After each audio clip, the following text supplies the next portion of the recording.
ছক্কা মেরে ১৫০ পার জয়ের ড্রেসিং রুম থেকে তালি দিচ্ছে মুশি। ক্রিজের অপর পাশে 50 করে পার্টনারশিপে আছেন মমিনুলও। এজন্য বাধাই করে রাখার মতো একটা ফ্রেম। টেস্ট ক্রিকেটে মাত্র 1 উইকেট হারিয়ে ৩০০ পার করেছে বাংলাদেশ। ব্যাপারটা কেমন অবিশ্বাস্যই লাগে ইদানিং। তাও আবার দিনে 2টি পার্টনারশিপই পেরিয়েছে ১৫০-এর গন্ডি। কোচ আশরাফুল যেন তার প্রথম অ্যাসাইনমেন্টেই ফোটালেন আশার ফুল।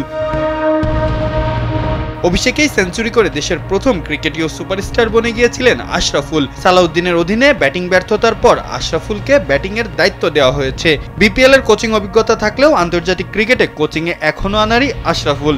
তবে তাকে পেয়েই যেন বদলে গেল টাইগারদের ব্যাটিং লাইন আপ। উইকেটের চারপাশে আয়ারল্যান্ডের বোলারদের উপরে ছুরি ঘুরিয়েছে সাদমান জয়রা। সাদমানের সেঞ্চুরি মিসের আক্ষেপ যদিও আছে, তবে যেখান থেকে তিনি শেষ করেছেন সেখান থেকেই নতুন করে ইনিংসটি গড়েছেন জয় ও মমিনুল। ১৬৮ রানের ওপেনিং পার্টনারশিপটাই ছিল বাংলাদেশের ভিত্তি।